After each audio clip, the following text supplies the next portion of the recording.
And welcome back, everybody, to episode 188 of Two Goalies, One Mic, brought to you by Fatty Beer Company, Western New York's premier market and tap room with over 300 beers to choose from at 6 different Western New York locations. If you need a beer, make it a Fatty Beer.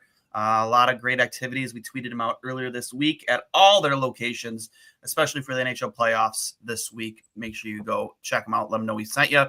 And Buffalo Logo apparel, whether it's your shirts, your hats, your hoodies. Buffalo Logo has it at all. Shop local, shop small business, especially for your Bills merchandise at buffalologo.com, at Buffalo Co. on Instagram and Twitter. You can find Fatty Beer at Fatty Beer on Instagram and Twitter, fattybeer.com.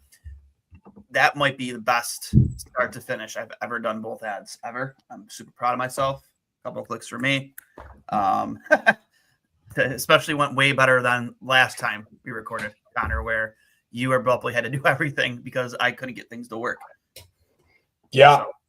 So, I thought I also did a great job. But you did a great job. Given the fact that it was thrown in your lap for the first time ever, out of nowhere, you did a very, very good job. A lot of stuff to talk about today, mostly coming from another Buffalo podcast, After the Whistle. We'll get right into it. Craig Rivet and Andrew Peters reporting today on their podcast.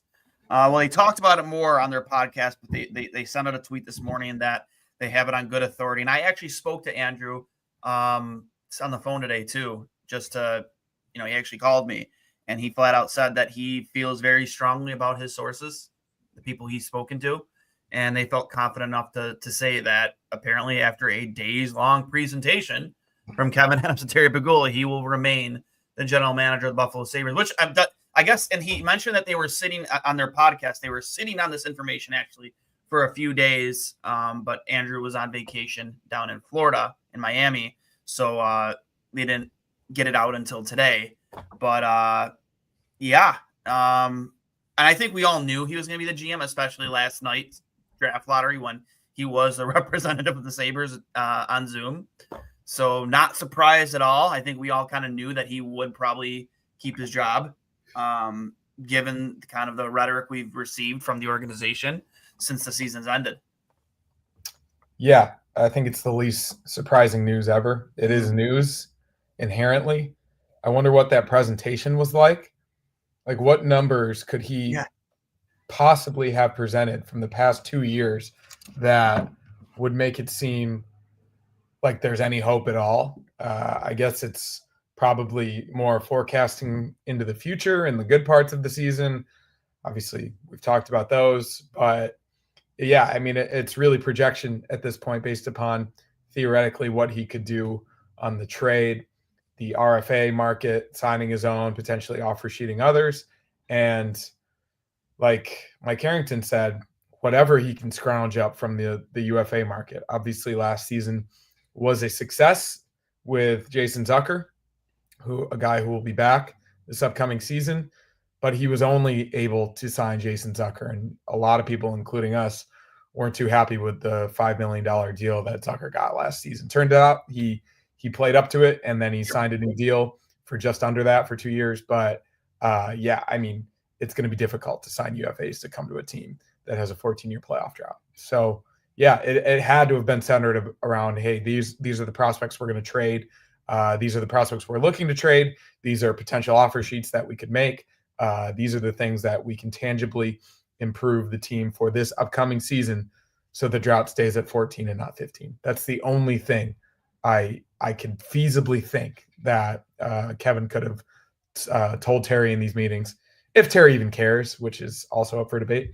But yeah, that's probably how this presentation went.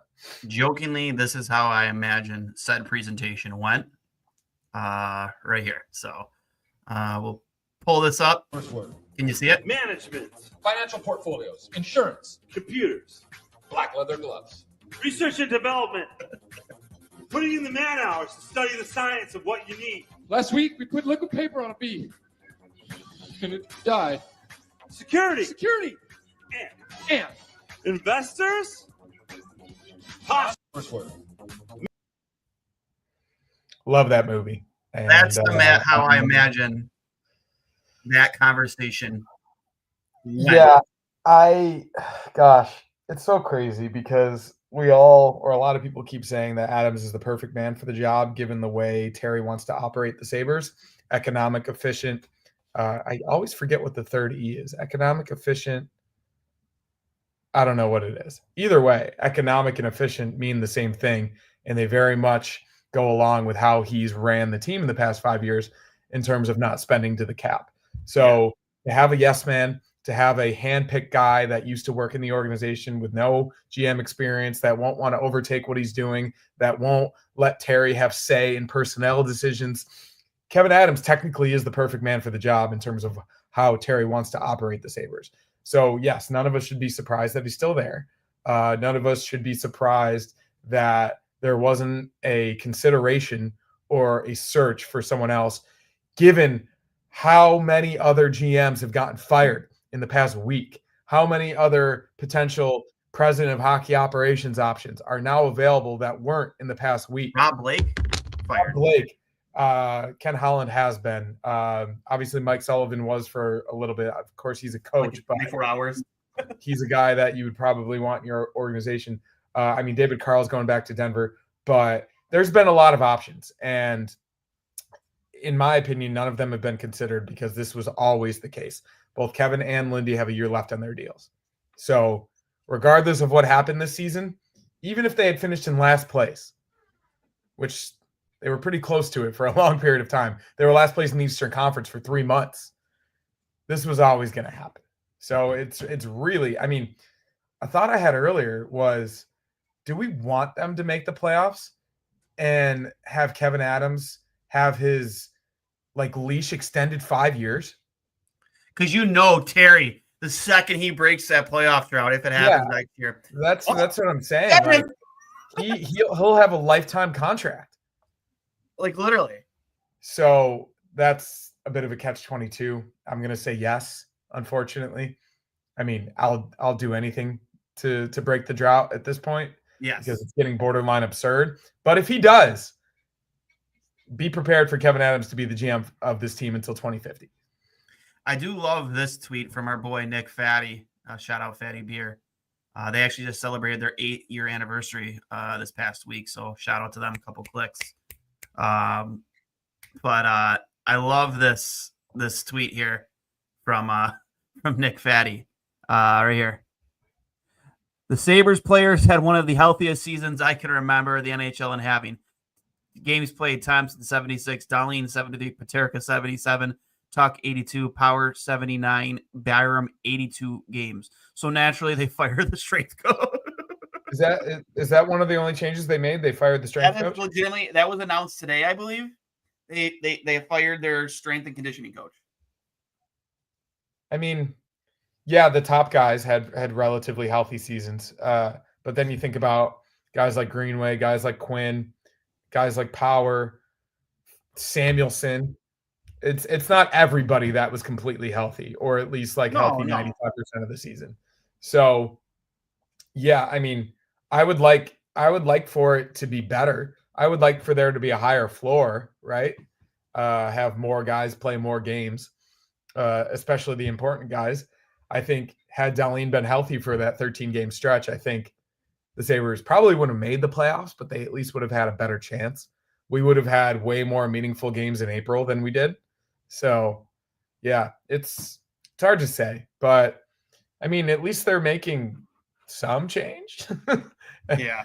We'll wait to see if Marty Wilford and Matt Ellis still have jobs in 2 weeks, but the way this is going, I'm assuming that they will. They're just going to run this back. So that's concerning. Yeah. The again, it's not surprised. Color us shocked. Like we all knew he was coming back, but I see a name like Rob Blake become available. You mentioned Ken Holland, like Rob Blake. The granted, that's it's both it's not in the middle. It's an aging LA team, but they're also kind of young. They have a lot of young talent on that team who's kind of they're in a good spot, in my opinion. The LA Kings, they have a stud like Quentin Byfield in the works. You have your veteran leadership still in place. I assume, going to be around for maybe another year or two. like I think they're in a really good spot, and they go their separate ways with a guy like a legend in the organization like Rob Blake. If you're Terry Pegula and you see names like that become available, and again, you mentioned Ken Holland, how do you just sit on your hands? Like, what could Kevyn possibly have said to you, to justify being here again next season? Or is this like Dace mentioned on After the Whistle, and this could be the reason why he doesn't want to pay Kevyn Adams to not be his GM by firing him 1 year early? That could be it. Well, I think Mike made it really clear when he was on with us. Yeah, He's done paying people to not work for the organization anymore. Mm-hmm. I think that's what happens when you miss the playoffs for 14 straight years. It's kind of the price that you pay. But as we've also mentioned many times, Terry is, I think, paying $500 million of his own money for the Bills' new stadium. I think it's right around that, and he's also responsible for all of the overages, which appear to be a lot, especially if they're going to get it done in time for next August. So, yeah, he's gonna try to cut as many corners as he possibly can with the team that he cares less about. Yeah, it is genuinely mind blowing. Next point, kind of more news that came out actually again out of that podcast. Bowen Byram brought his family to Buffalo, and apparently, I'm not sure. And again, they didn't directly say he moved his stuff out of Buffalo for the sake of he's on his way out. They just said he brought his family here, his parents, and Craig Revay says he has it on good authority that Byram has moved all of his belongings out of Buffalo. And he believes that Bowen Byram is, in fact, going to be traded. And part of the reason why is he looks at his situation in Buffalo. He is the third defenseman. He had roughly, I think he had over 40 points this season, most of them on even strength points. Didn't really get any opportunities on the power play, even though the power play was god-awful this season. Not that it might not even mattered that much. But he sees himself as a top 2 defenseman. He's not going to get that opportunity here. But he also said he believes that he would be willing to re-sign here, if the offer was right. Bowen Byram only proved he was a top 2 defenseman this past season playing with Rasmus Dahlin. Yes. So that is the hang up, and that is why you would offer him a bridge deal, not a Owen Power, a deal similar to what they offered to Dahlin and Owen Power, especially if he technically is your third defenseman. He's not playing on the power play. Yeah, he'll play on your top line and on your top pairing, but only with Dahlin. And away from Dahlin, his whether you like analytics or you don't like analytics, playing away from Dahlin, if you're an eye test guy, he wasn't good. So I don't know how you can justify paying him what he probably wants and probably will get from another team that doesn't have duplicated skill sets on their blue line, maybe $6-7 million a year. You can't do that if you're the Sabres. So if you trade Bowen Byram for, let's say, a veteran right-handed shot defenseman towards the end of his career, but has put up good defenseman numbers, sounds like a good pairing for Owen Power.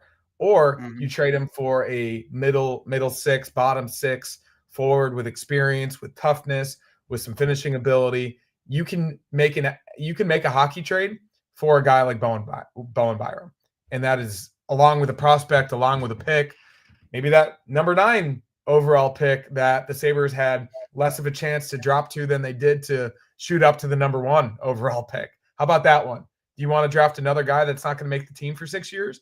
Or do you want to use that to bring in a guy that can help you this year to save your job? I don't know. Listen, I understand where Bowen Byram probably feels the frustration because he has confidence in himself. We've actually heard this quite a few times. I think once from even Elliot Friedman, that has confidence that he's a top pairing defenseman.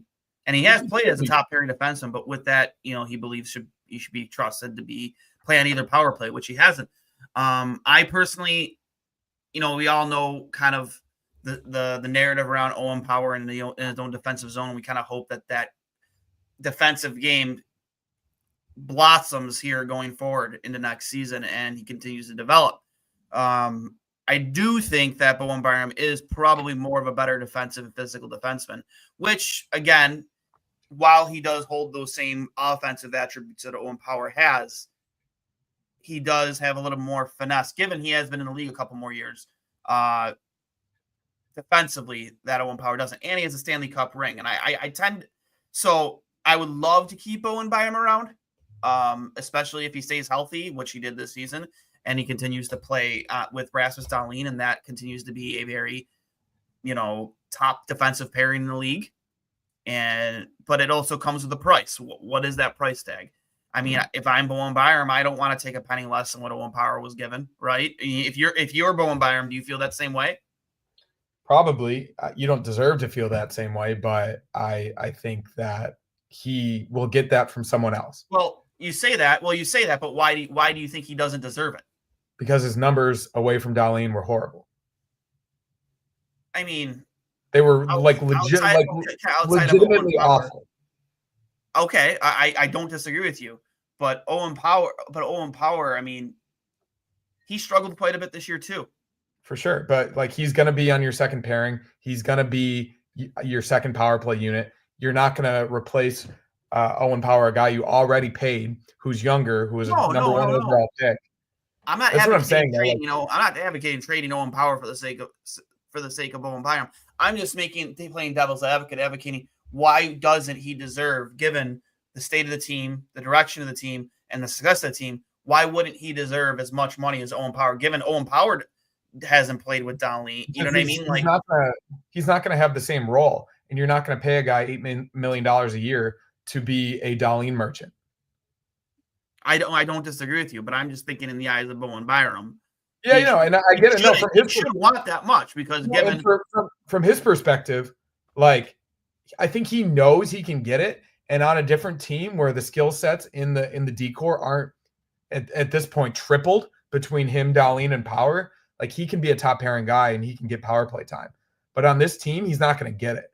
So I think in his best interest, and also in the best interest of the Sabres, probably a good trade when they made it for Casey Middlestat, bring a guy in, see if it works.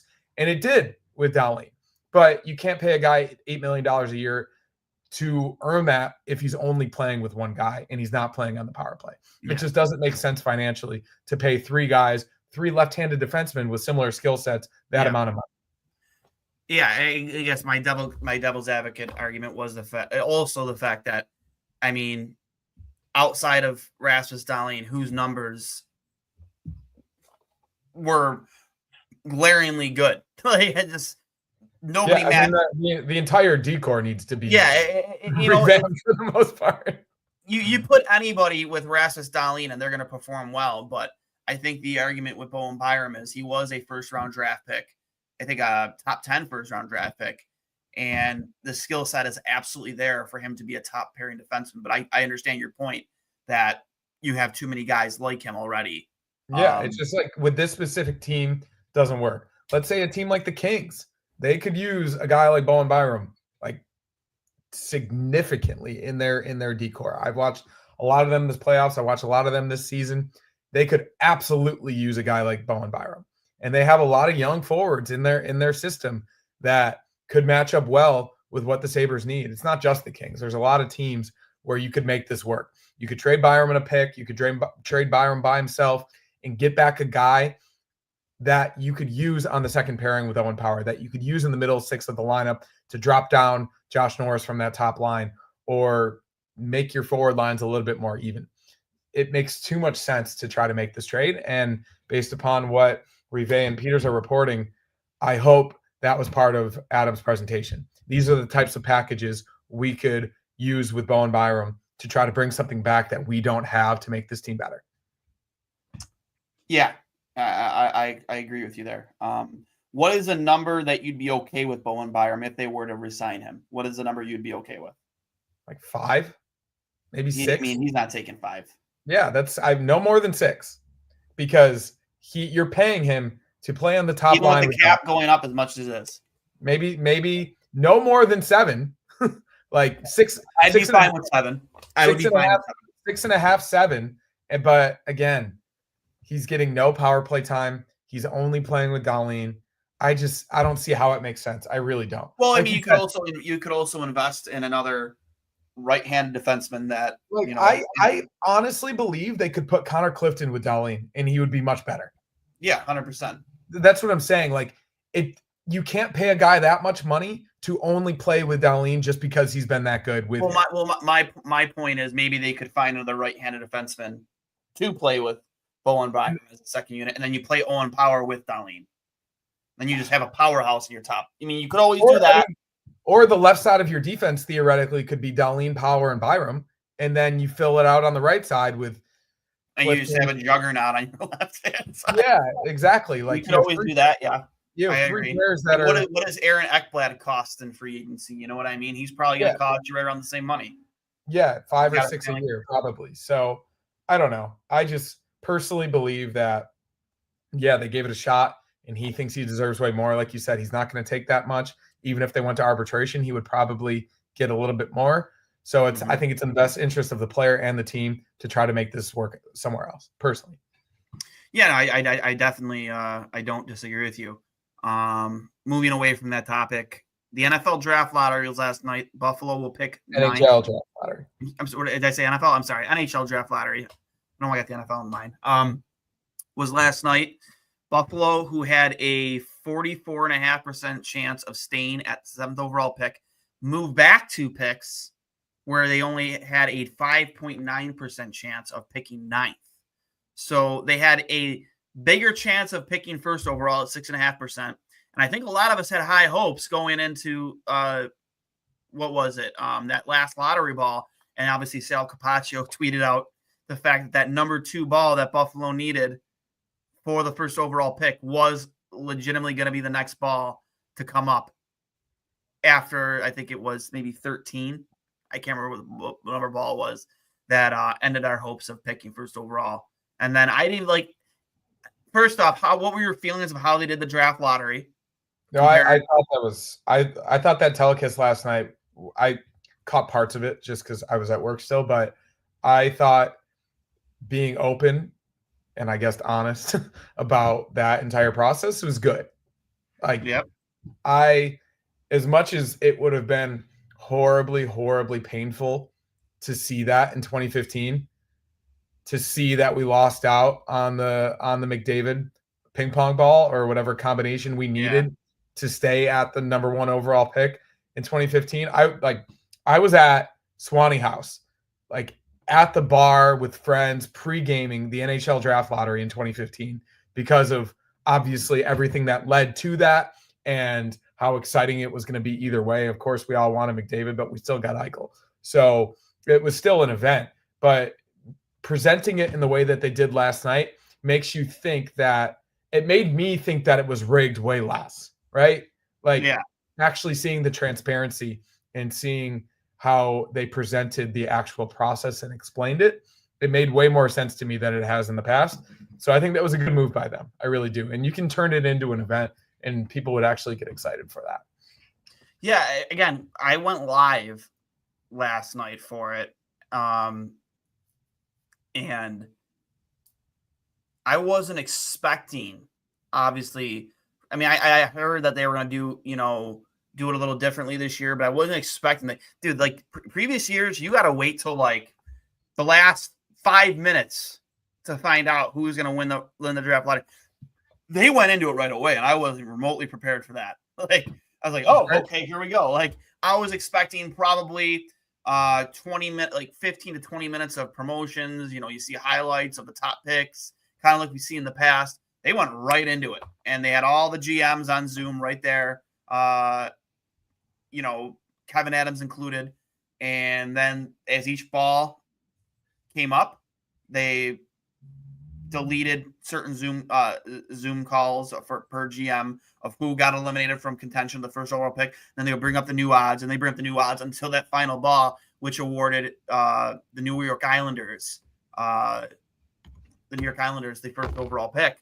And then I didn't realize, okay, there's a second draw. I thought that four-digit number, that those 4 lottery balls were gonna give us who was gonna be drafting where throughout the entire top 16.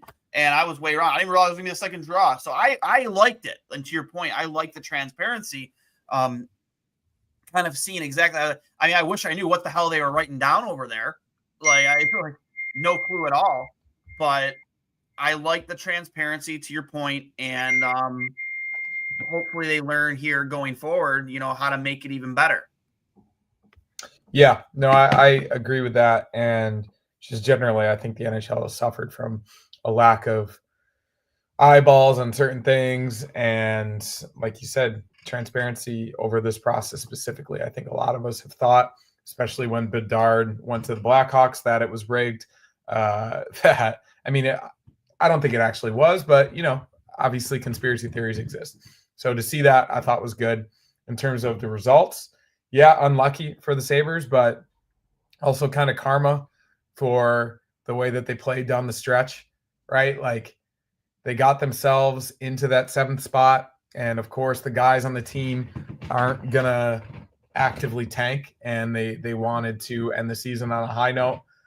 They also played a lot of teams that I don't think were that good, or also didn't have a lot to play for. So it makes sense that they had a better end of the year than they did in the middle. But yeah, I mean, it's unfortunate, right? Like, you don't want to move down. Obviously, the 9th spot, you're still going to get a good player, but it's not going to be that high-level prospect that has a chance of playing in the league in the next 2 years. So, although you never know. They got Zach Benson, I think, 13th overall, and he played that season. So I think it really depends upon the fit for the group. But we'll see. I don't know. I personally would rather they don't make the pick, but I know how hard it is to trade picks in the NHL these days for some reason, just like it's hard to make an offer sheet. So I am fully expecting them to make that pick, and I hope it's some type of power forward or right-hand defenseman with some size. Yeah, I totally agree. Do you think that, given the given how last year went, I know Kevyn Adams tried really hard to trade the first round pick that we had. I forgot where we took. Was it 11? I thought it was 12. I could be wrong. 12. Maybe somebody in the chat can let us know. Are you on the trade the pick train? That he was 14th overall last year. Oh, well, we're both wrong. The 9th overall technically is more appealing than the 14th overall, but it's not as appealing as whatever they could have moved up to, right? Like, it seems like there are 5 or 6 prospects in this draft. I haven't researched it that extensively, but off the top of my head, obviously Matthew Schaefer, you have Michael Misa, you have Porter Martone, you have James Higgins, you have Caleb Dejournay. I don't know how to pronounce his name. It seems French-Canadian. And then it seems like there's a drop-off after that. Big drop-off, yep. Yeah, you've got those 5 or 6 guys. I even looked at Corey Pronman's list the other day in terms of Schaefer. He only has as potential NHL All-Star caliber. He's in Tier 1. And then those 5 guys are all top of the lineup, potential NHL All-Star caliber in terms of his rankings. This is not the high-end talent draft that we've seen in the past 5 or 6 years. A lot of these kids have been affected by COVID. They've been affected by different intricacies and clerical stuff in all of their junior leagues. So I think this draft, compared to other drafts, is pretty weak. If just from a macro level looking at it, the 9th overall pick is not as valuable as it has been in previous years.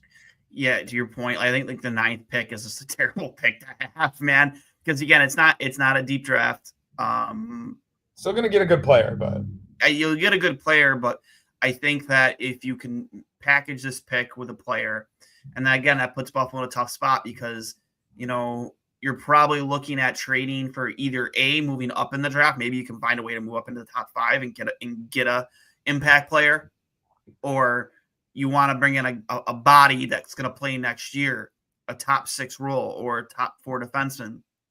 Fortunately, you're probably looking at the RFA market, kind of like you with Middlestat, and looking to possibly bring in somebody who's on the younger side, heading into their RFA year, who doesn't have trade protection. That's probably what you're looking at. But to what you brought up earlier with Corey Pronman's first mock draft, he has the Islanders taking Matthew Schaefer out of Erie in the OHL.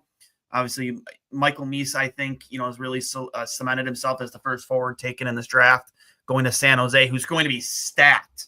San Jose is going to be so good in a couple years. Like, I mean, you have to almost envy Mike Greer on the team he's going to have here in a couple years after finishing in the basement for I don't know how many years in a row, getting, having Will Smith and Celebrini, and now you have, probably Michael Misa, if that's the direction they decide to go in. He has Chicago taking Porter Martone, who I like a lot on Brampton. Guy's a big physical forward. He's kind of like has the DNA of has a skill set. I'm not going to compare him directly to the Tkachuk brothers, but kind of like a different version of that. They play a heavy game, especially in and around the net. They're not afraid to get their nose dirty, and they have scoring ability. He has Utah, he has Utah taking Caleb Desharnais, or again, how do you say his name? And then Hagens, who last year was predicted to be probably the first overall pick out of Boston, going to the Predators at 5. Anton Frendel at 6. He has Jake O'Brien at 7, and then Radim Marika going a guy who I think me and you have both posted about out of Seattle, WHL, 6'7", really smooth skater. He doesn't play a physical game, but who's to say he won't eventually? Again, he really hasn't been his style. And then he has Buffalo taking Brady Martin, who I don't know a ton about. I've heard a lot about him in the past 2 days specifically, and it seems like he would be something the pipeline doesn't have at the moment. He apparently just hits everything that moves. He's got some skill. I think he's a 6'1", 6'2" center prospect. I thought he was a defenseman originally, which is why I was really excited. Saw him playing on the power play, but I watched a few highlights yesterday and I saw a few people talk about him. He seems like the type of guy that if we drafted him, I think people would be really excited. So, yeah, like regardless of what happens, they'll get a good player. He might not be on the team for a couple of years, and that is what it is. I think you can still improve the team this season without trading the number 9 overall pick, right? Like that, those two things can exist at the same time, mutually inclusive thoughts. But ideally, would I like them to try to package it with a prospect or another guy that won't make the team for 2 years? Yeah, I would. But apparently those trades are hard to make. Next guy on that list is Roger McQueen, who we also tweeted out from Two Goalies One Mike last night. 6'5", very, very big forward. Again, outside of Tage Thompson, a player they don't really have. Definitely some guys, I guess, to try and get excited about at that pick if they're there. Yeah, there's, like I said, it's not the top tier, but you're still going to get a really good player that probably won't even sniff the roster for 2 years. Yep, and I got a feeling that we're probably going to see the end of guys like maybe Isaac Rosen in our pipeline this night. How much longer are you going to keep a guy like him in Rochester? And I don't really see a place for him in the at least in Buffalo. I mean, maybe on the fourth line, but I think his skill set and his game would be better suited to be in a top line or top 6 role, but he hasn't necessarily earned that quite yet in the way that Yuri Kulik did to get promoted. So, yeah, probably not going to happen. And again, with a guy like Bowen Byram, if you have too much of a product that you're not utilizing in the best possible way, why not try to package that to get something that you currently don't have? Agreed. I just don't see them. I mean, with how hard he tried to trade that pick last season. Technically, 9 is more appealing than 14, but yeah. It is, but I guess you would think that last year's draft was much better than this year's draft. But I think there are a lot of rebuilding teams that could use a prospect of that caliber. Oh, yeah, I don't disagree with you. Yeah. I just, given his history, I got a feeling we're making that pick. You know what I mean? Sure.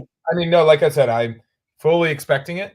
And if we draft a guy like Brady Martin or the 6'7" defenseman falls to us or McQueen, then yeah, I'll be excited about it. But it is what it is at this point. How many times have we done this?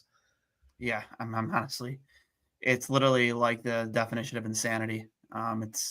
Yeah, I mean, you're not going to not make the pick, like, unless you trade it. So if you make it, try to get a good player. Try to get something that you don't have currently. Yeah, I agree. The last night, Toronto v. Florida opening up the second round.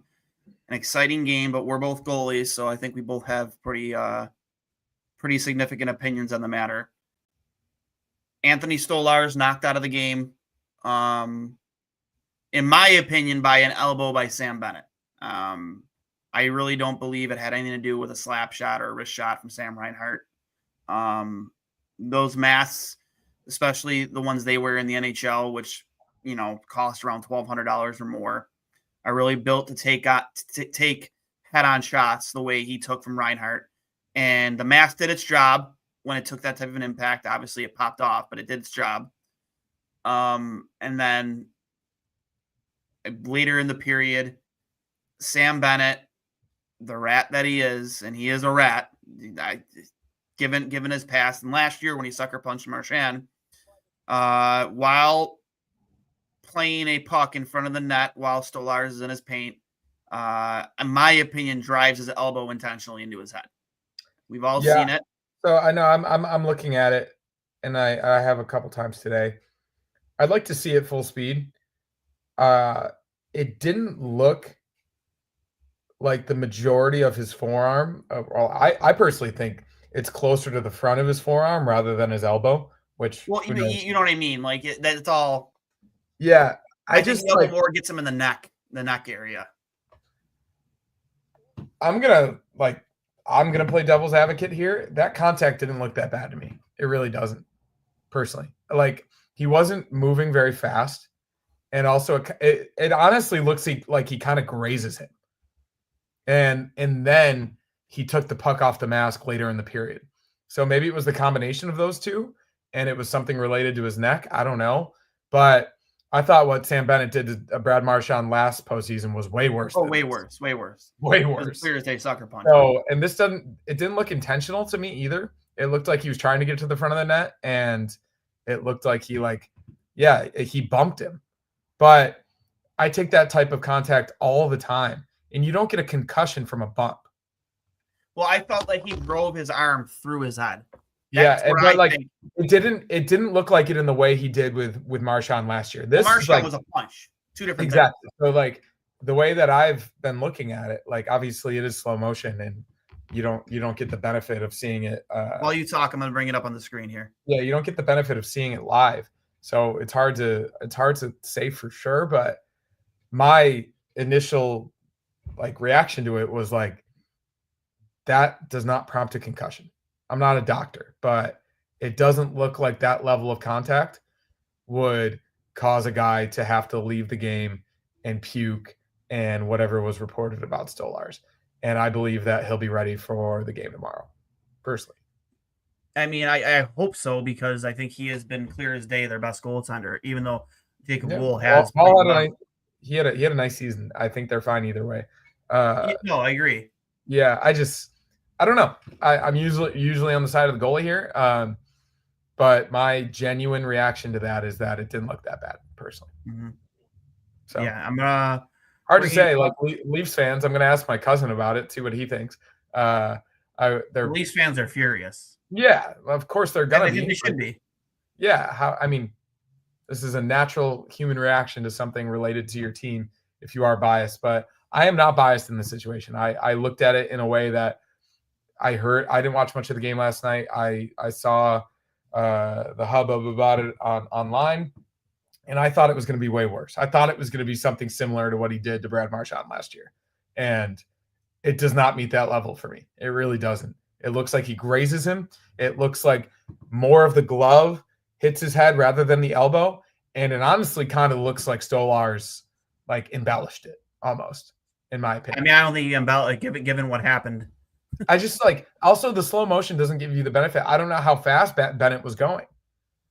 It looks like it's very, very slow, and that's how with the available video, it doesn't meet what he clearly he wasn't suspended, so the league didn't think he met that requirement, that threshold for intentional contact that caused an injury. So yeah, I don't know. That's how I feel about it. I'm trying to find the video right now. We posted it earlier. Probably, hold on. I'll just go about this a different way. We and you are just on opposite sides of the fence because I personally don't give him the benefit of the doubt at all. Yeah, no, I wouldn't yeah. given his history. I can't. But at the end of the day, like I'm gonna look at situation for each situation, and I just don't think, based upon what we're seeing, that this is that bad. I really don't. So, let me see if I can finally find. I don't know. Normally, I'm quicker on this stuff than this, but we had a lot of update. Here we go. Again, it is in slow motion. Let me bring it up. Here we go.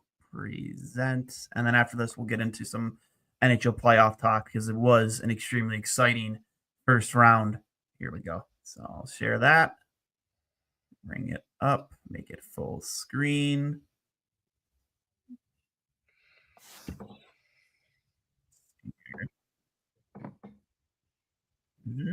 Here we go. Stolarz goes down and grabs his head, which is a telltale sign that Staff were by the concussion spotter. I felt like he drove Stolarz his goes down and arm grabs through his his head, head. And which is a he's telltale also, sign his that neck is Staff snapping were there by too, the in my concussion opinion. spotter. Stolarz goes down and grabs his head, which is a telltale sign that Staff were by the concussion spotter. Stolarz goes Yeah, I mean, his head, which is a telltale. I would love to see a concussion non-slow spotter. motion view. Stolarz goes down and grabs his head. Yeah. I don't know. I've been playing the position for a long time. Like, you get grazed, you get bumped, especially in front of the net.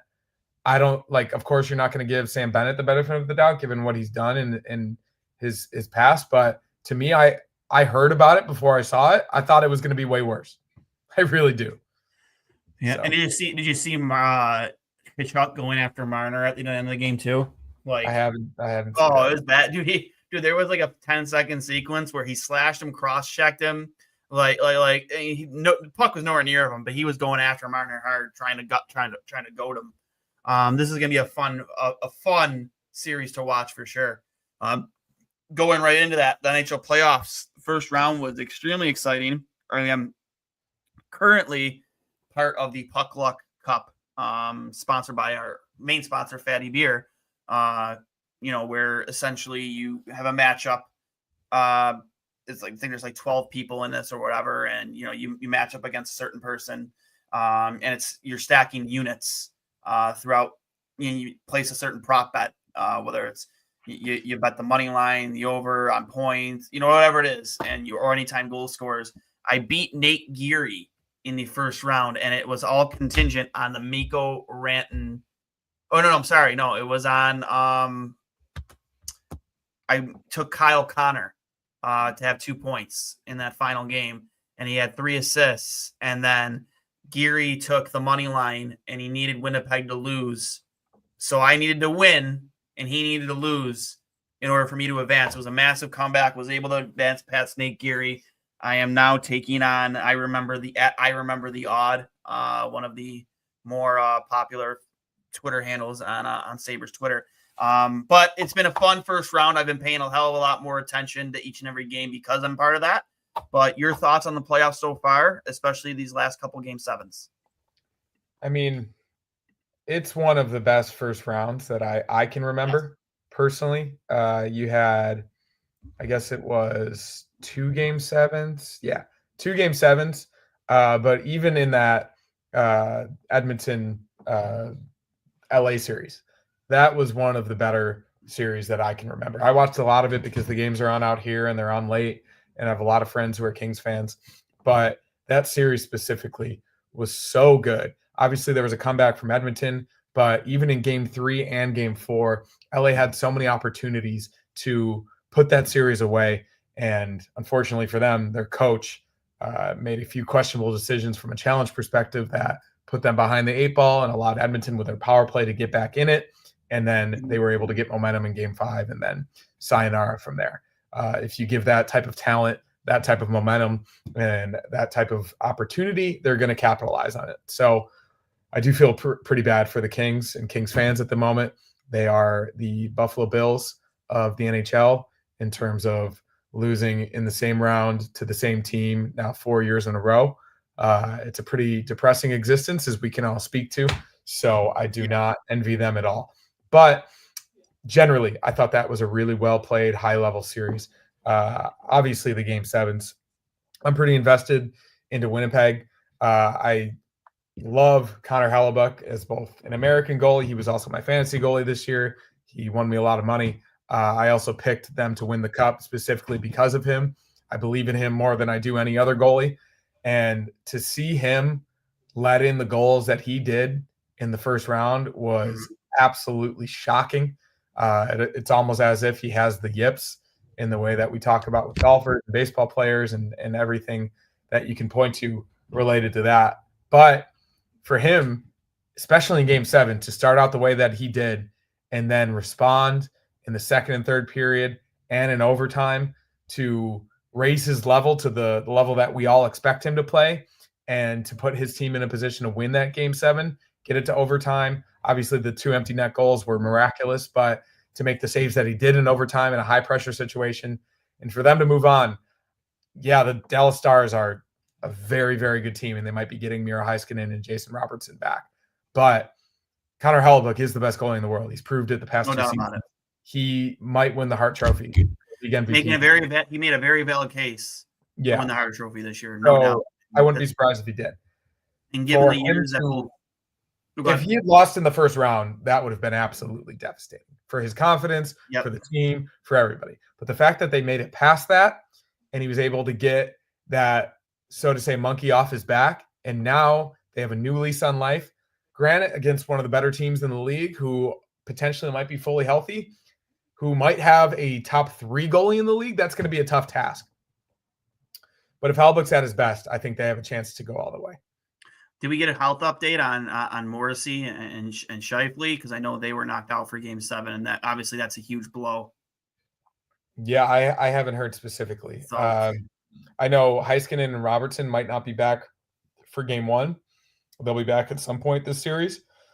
If Scheifele and Morrissey are knocked out for the entire series, that obviously hurts their chances. It's their number 1 defenseman and one of their top 3 forwards. So that would be significant. But I think we see it every year. If a goalie gets hot, then any team can win. But if the best goalie in the world gets hot, that gives you a leg up on everybody. Per NHL.com, Scheifele and Morrissey will be game time decision, and Stanley will be game time decisions for Jets in game 1 of the second round. So can't be that serious if they're game time. Yeah, which is huge. I mean, well, in the NHL playoffs, that probably means they have like broken legs or something, or like broken ribs, or something as serious as that. Not a sprained MCL like LeBron. I mean, Kachuk trying to play with a broken sternum in 2023. Yeah, so a bit different in terms of that scale, but yeah, I think that's going to be a really good series. I think what a lot of people are predicting for the Cup final at this point, or at least before the second round, was Stars versus Panthers. But the Panthers are already down 1-0 to Toronto. By no means do I think they're out of it. I think Vegas has a really good chance, obviously. And then you never know with the Oilers. They were in the Cup final last year, and they have largely the same team, maybe even a little bit better. So I think anything could happen. My prediction before the playoffs was Jets over Maple Leafs. And that is what I'm sticking to. I think. You think the Leafs make the finals? I mean, especially if Stolarz is healthy. I do think that this would be, of course, big if, but even Joseph Wall, I think he's good enough to get them there. I really do. Yeah, I said Jacob or Joseph Wall. I think that the East is generally having a down year. I think the West is much better than the East. And I think the Leafs have the right combination of talent, toughness, and goaltending that they could finally do it. I really do believe that. How big of an addition was a guy like Tanev for them too, and how Matthew Knies has really emerged this year, especially in the playoffs. Even Scott Lawton and guys. Scott Lawton, the big pickup for them at the deadline. Yeah, like Ryan Reeves obviously wasn't helping at all, and he's not on that team anymore. So you have guys that can actually provide the skating and physicality and toughness that they always lacked in the playoffs.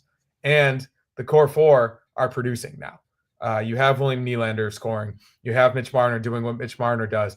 Tavares is scoring goals. Austin Matthews hasn't even had his best game yet. And can you imagine if Austin Matthews starts playing better? They could easily beat the Panthers, and I think they could absolutely beat either one of the Hurricanes or the Capitals. Yeah, and Matthews needs to have a better showing than last year. Obviously, he really kind of let the Leafs down in terms of. But he's one of the best goal scorers in the world, and I think the combination of what they have in their forward unit and the toughness that they've added up and down the lineup, combined with the goaltending that we've spoken about, I do think this is their year to make it. But we'll see. Anything can happen. Stolarz was in the practice facility today, and he was smiling. They have not ruled him out for Game 2, per head coach Craig Berube. Didn't rule out the starting goalie for Game 2 of the Leafs' second-round matchup against the Florida Panthers after Stolarz was on the receiving end of an elbow from Sam Bennett in the opener. He's doing well. Seb Berube, whose group earned a 5-4 victory Monday to take a 1-0 lead in the matchup of the Atlantic Division. He's here and doing well.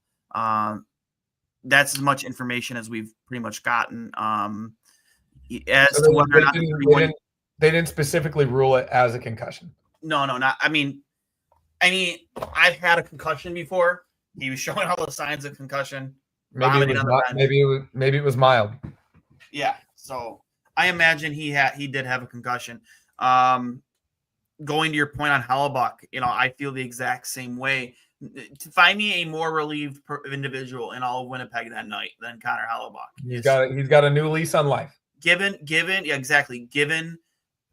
the goals he let in and his performance in the first round, being able to get that monkey off his back and start fresh, and if he can become the goaltender that we saw in the regular season, there is nothing stopping them from making it to the Stanley Cup Finals. I don't care who they play. I would even say, even without Scheifele and Morrissey, if he is at his top level, they could still get there. He is literally just that good to carry it. I guess the only other argument would be that I think Ottinger's top level is kind of close. Oh, agreed. So Dallas, especially if they get their guys back and getting through the series that they just got through, that's as tough of an opponent as you could possibly have in the second round. I agree. Anything else that you liked out of the first round? Obviously, the Mikko Rantanen third period hat trick against his former team was a really cool story. That I took Mikko to be an anytime goal scorer that game. Actually, might have had him for 2 points, and then Nate Geary took the over. This was the second last matchup of our matchup, and he took the over. And that empty netter for the hat trick gave him the over. But then again, I won the next night with Kyle Connor 2 points. But that was a fun game to watch, man. Like seeing Mikko Rantanen, what a story. Find me a better games. That ranks up there in my opinion of Game 7 performances by an individual player. A story writes itself against his former team. Put the team on his back in the third period and carried them to after being down 2 goals heading into third. Yeah, no, it's pretty unbelievable. And for you to be traded away from a team that you won a cup with to the Hurricanes, and then for that not to work out and being traded back to a team in your old division, obviously the Avalanche didn't foresee that happening, and you got to imagine that their GM is kicking himself. Is it Joe Sakic still? I don't think it is. I'm pretty sure Sakic is still the GM. General. I'm pretty sure they didn't fire him. I could be wrong. I don't know. The current, yeah. Oh no, it's Chris McFarland. He took over in July 22 after. So is Sakic still with the organization? President of hockey operations. Okay, yeah, okay. So he stepped away from being the GM and he's the president of hockey ops. Okay. Yeah, they both had a say in that, and you have to imagine both of them are beside themselves right now. Oh yeah, how could you not be? Even Nathan McKinnon after Game 7 said something along the lines of, "We lost to a team without 2 of their best players. I have no idea where we go from here." So that's a tough realization. But yeah, amazing performance by him, especially after a lackluster start to that series. He's a really good player. I think everybody knows that. He wasn't just a McKinnon merchant. He wasn't benefiting from playing with one of the best players in the world. He is all around a very good player, and he deserves the money that I don't know if he got the contract from the Stars yet, but if he hasn't yet, he's about to. Yeah, Rantanen got paid. Yeah. So, I think the trade was contingent on that. Yeah. So he got his money and he's living up to it. craziest thing is that I could see any team in the West winning the Cup, and the only, I guess I could see the Panthers winning it just because they did last season. But I do believe, especially after that first game, like I think the Maple Leafs could beat them. And who knows with the Capitals and Hurricanes? Obviously, the Capitals have had an amazing season, and if they get good goaltending and they play the way that they did throughout most of the regular season, they're as dangerous as anybody. I'm gonna write off the Hurricanes just because they haven't proven anything to me in the playoffs in the past 10 years. That is who I would consider least likely to win the Cup. If I had to rank them 1 through 8, I would say the Hurricanes. Yeah, they're just not. I think you've probably feared the Hurricanes a little bit more in the past than you do this year, right? It's just top to bottom. I just don't think their roster stacks up Yeah. to the rest of these teams. In terms of stories, I think it's number 1, McDavid finally winning a Cup. Number 2 would be the Leafs. And then number 3, probably Hellebuck. You just can't get me to root for the Leafs. I'm not going to root for that. I'm talking stories. Yeah. Like, No, I get it. Not to win since 67, to be the number 1 market in the league, all the pressure, everything related to it. If the Leafs did win the Cup, it would be insane. Yeah. It would be absolutely. Would never shut up. He'd be on a summer of OV level of trolling on social media if the Leafs won the Cup. Even though I'm not sure he's like a real at heart Leafs fan personally. I think he kind of jumped ship to a lot of different teams. How'd that butt end work out for you? It's good. It's way better than what I was doing to tape up my stick previously. It's really cool. It's pretty easy to just, they give you like a little spray bottle and then you spray the inside of it and then you spray the stick and then you just slip it on there. And it's got a good grip on it. Allows you to grip the top of the stick and when you're playing the puck, especially for a goalie. So that's been really nice for me. I did a nice poke check the other night and I think it really helped me to hold on to the end of the stick, which was really cool. I want one for where I'm actually holding the stick on the paddle. I used to have one for like that. Yeah, I've struggled in the past with my gloves getting too sticky from having grip tape in that area. And then I switched to regular hockey tape with like a twisted up, like candy cane style, like grip under that. That's what I've been using now. But I would love something that like I'm able to hold the paddle with, because obviously you hold that way more often than you do the butt end of your stick as a goalie. But yeah, for the purpose that it's serving currently, it's really cool. And obviously appreciate the guys over at Butt End for sending that off. Yeah, for sure. I used to just, back when I could play competitively, I didn't use the composite sticks. I used to cut the bottom of my paddle where I could grip it more down on the paddle. So essentially like my grip would be like, can't really show you, like kind of like, I don't know, like that, where my thumb would be further down on my index finger and my middle finger would be further down on the paddle while my thumb would rest up top. I used to prefer that grip, but I mean, obviously I don't care enough anymore. I don't play competitively enough anymore to go through that type of work, especially now that I've used the composite sticks. But no, I've used butt end grips before. They're very easy to install. To your point, you just broke it down for us. And just a really good product and local here to Buffalo. The guys who created butt ends are local here to Buffalo. So. Yeah, I would say from a player perspective, they're like, I don't know how any player wouldn't want that with their stick, especially compared to the stickiness that you sometimes get from normal hockey tape or grip tape. And on my stick for roller hockey, I played D and roller, and they're game changers. The hassle to repalm your gloves. I've repalmed my Simmons gloves like I think 7 times. So to not have any issues with that is really nice. And just generally, a really good product. So check it out. Any final thoughts before we get out of here? I see that the Capitals are up 1-0 on the Hurricanes. Expect them to win that series, as we said, and we'll see what happens tomorrow night. I think tomorrow night's Toronto Florida game is going to be insane. Do you think there's any retaliation from Sam Bennett's probably going to get some retribution? I think he's going to have to answer for it. Yeah, like he expects that. He's no slouch, and he's been in the league for 10+ years now. So I think he'll be able to. He's the type of guy that plays a game where he can handle that. And also, Florida is a pretty heavy team, and they bully teams around just like they did the Lightning in the first round. Like they're going to protect him too. They're just not going to let him get his head taken off over the middle. So whatever happens, if he has to fight someone, I think he will. And then you chalk it up from there, and then you play hockey. I don't think it should become a WWE match. Like, I don't think he did it intentionally. Like I said, I don't think the contact was enough to warrant a suspension. And you move on and you play the series from there. Maybe not suspension worthy, but I definitely think there was some intent there. Again, we're on opposite sides of the fence. Yeah, it is what it is. Like, I don't think Sam Bennett is like, I want Sam Bennett on the Sabres next year. Like, oh, so do I. Don't get like, I don't think he's the Marchand thing was way worse. I've seen examples of other things, but I don't think he's a dirty player personally. So yeah, it is what it is.